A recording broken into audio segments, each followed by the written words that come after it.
بالخصوص میں نے فیملی لائف یا ہسبینڈ وائف کے حوالے سے ایک بات کہی، اس کا بھی ذکر قرآن میں ہے اسی کانٹیکسٹ میں۔ سورہ تغابن جو آخر قرآن میں ہے، اس کی آیت نمبر 14 جا کے دیکھیے گا، اس میں ذکر ہے کچھ وائفز کا اور بچوں کا۔ فرمایا یا ایھا الذین آمنو، ایمان والوں سے خطاب ہے، یہ عام خطاب نہیں ہے۔ ان من ازواجکم و اولادکم عدوا لکم، کہ تم میں سے بعض کی بیویاں اور اولاد وہ تمہارے دشمن ہیں۔ یہ کب کی آیت ہے، کیا کانٹیکسٹ ہے یہ؟ رسول اللہ نے ہجرت فرمائی تھی مکہ سے مدینہ، تو بہت سارے مسلمان رسول اللہ کے ساتھ ہجرت کرنا چاہتے تھے، تو بیویاں روک رہی تھیں چونکہ وہ ابھی مسلمان نہیں تھیں کہ تم کیوں جا رہے ہو محمد کے پاس صلی اللہ علیہ وآلہ وسلم۔ اس طریقے سے ایک مل کے صلوات بھیجے گا، نام ہے محمد صلی اللہ علیہ وآلہ وسلم، اللہم صل علی محمد و علی محمد۔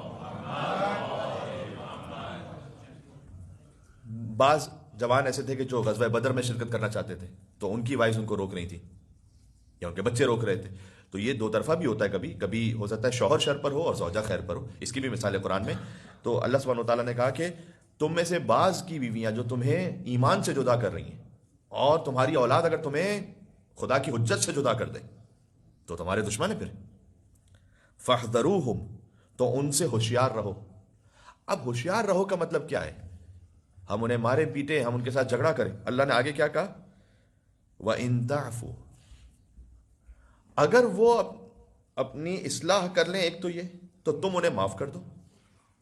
وَتَصْفَحُوا وَتَغْفِرُوا، اگر اصلاح نہ بھی کریں تو ان سے اخلاق کے ساتھ، سادگی کے ساتھ، تصفحوا، اسے اوائڈ کرتے ہوئے جدا ہو جاؤ، جھگڑا پھر بھی نہ کرو۔ وَتَغْفِرُوا، اور معاف کر دو۔ یہ علماء نے لکھا ہے کہ یہ اس کانٹیکس میں ہے کہ بعض مرتبہ پھر بعد میں انہوں نے توبہ کر لی، ان بیویوں نے توبہ کر لی۔